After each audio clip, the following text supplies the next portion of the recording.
Right, today I am changing out these nasty bars and I'm getting rid of these bar risers because the new bars that are going on don't need them because they are higher here than that.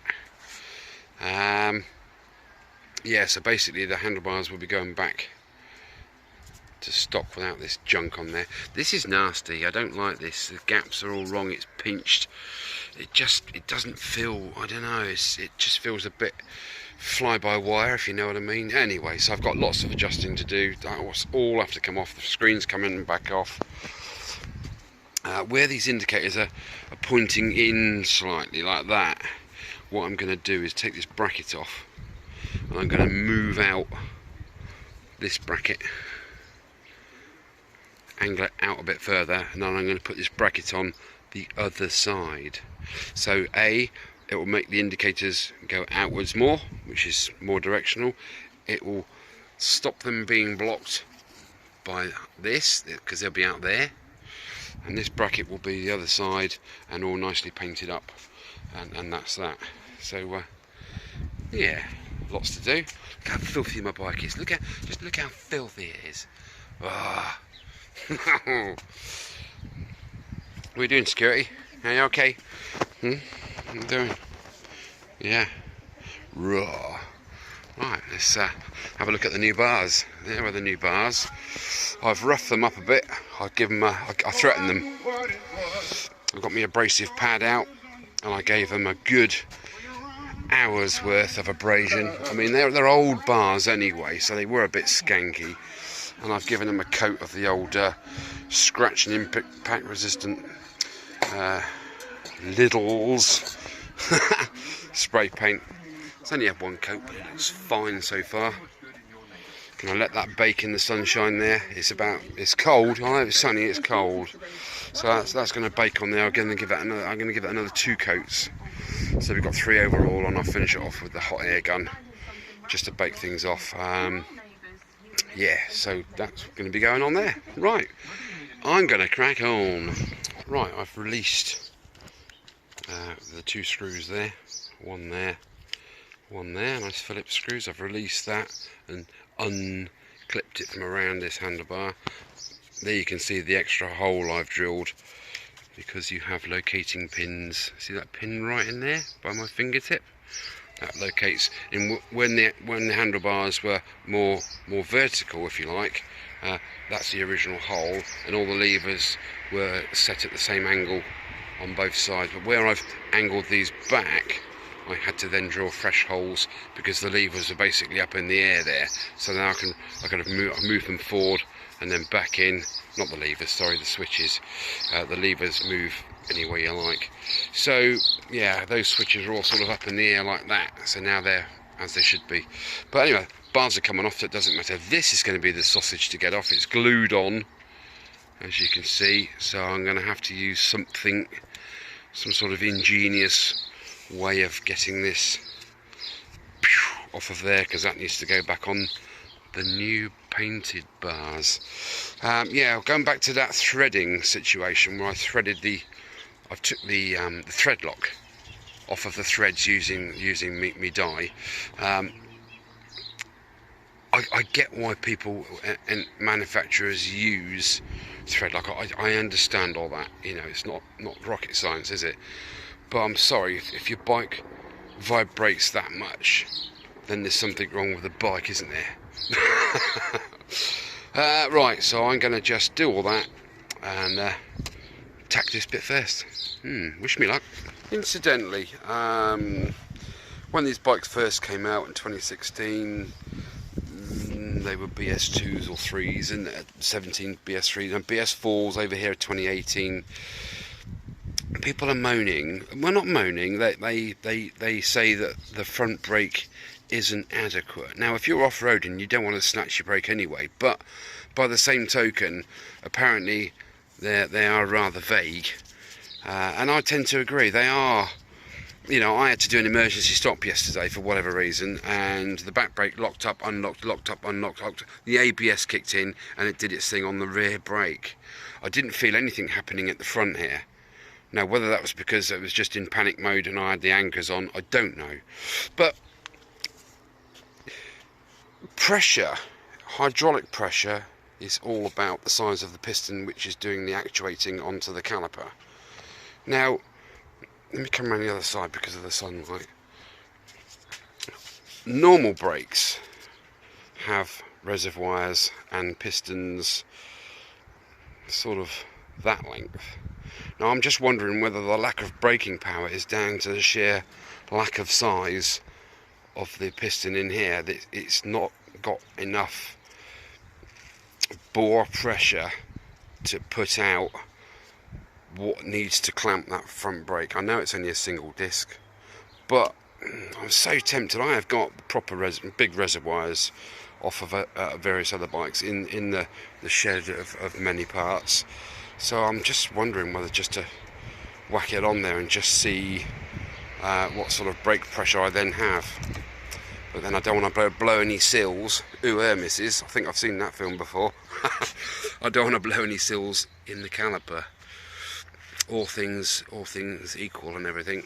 Right, that was just a side thought. Put your tips in the comments below and tell me what you think about it.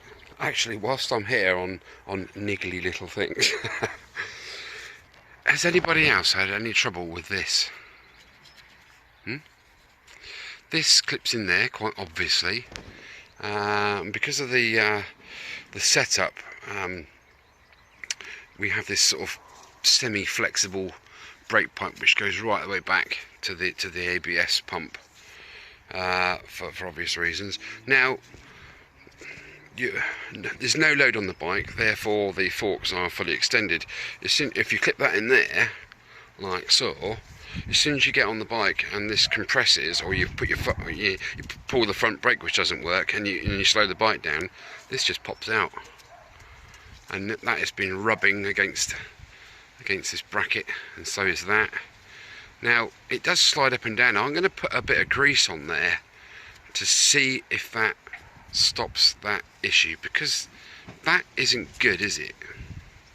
You've got a grippy rubber bung over a brake pipe, which is actually, that has more braking efficiency than this. Sorry, joking aside, that really should. That's a travelling surface that is trying to be fixed on there, and this pipe is trying to go up and down. So I'm going to grease that, and perhaps get some silicone grease. I don't know, silicone grease that would last longer. What do you think, guys? And then put it back together. My thumbs are bleeding and they're black where I've pushed that in and they've caught on this flipping design here. I'm going to see how it goes. If it doesn't eradicate it, I'm just going to take that bracket off. It's held on by a 10mm bolt under there. It's there for a purpose, isn't it? But it's not doing its purpose. More comments below, please. Tell me what you're thinking about all of my little things I'm picking up on. Input is brilliant, isn't it? We all work together, we all iron this stuff out. Okay guys, I'll catch you in a bit. Right, now good news about this. Although it's sort of glued on there, luckily the glue is like everything else on this bike, for fixings, not good. I literally put both my man-sized claws on, and I pulled and I pulled and I pulled, and eventually it gave up the ghost. I'm trying to do this with one hand. It's actually almost impossible with one hand.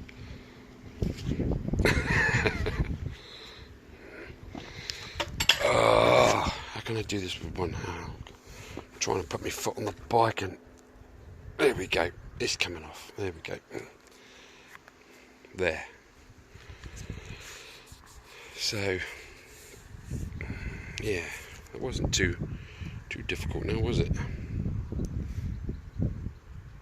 Didn't have to get any screwdrivers in there or lever it and score anything. So it just literally two lots of fingertips on this edge, pulled it, and this sort of bunched up, and then all of a sudden the bunch travelled all the way along the handle grip, and then all of a sudden pop, and off it came. So trying to replicate that with one hand is was fun, wasn't it? Right, I can really crack on now. I need to loosen these bolts off, take that off, loosen this off, right, take that off. The easiest way is just to loosen these screws so that peg comes out of the hole the other side there, and then once these are off, you slide the handlebar that way, slide this off, and then slide the handlebar back this way, and then you slide all that lot off.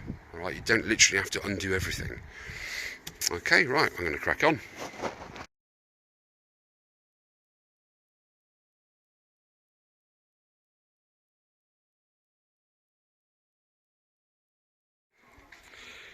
Right, it's done. Nice, neat, painted, fixed. It's all nice, isn't it? Nice black handlebars, quite a high rise on them now, look. Nice steel ones. Here's me sat nav clip on doobry, that just sits on there. That's it, jobs are good.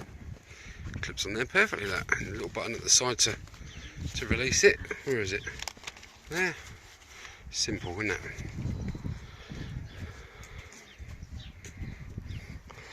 It's taken me a good... Hello? Hello? Yes, it's me. I'm talking to me. Come say hello. Come say hello to all these people that like you.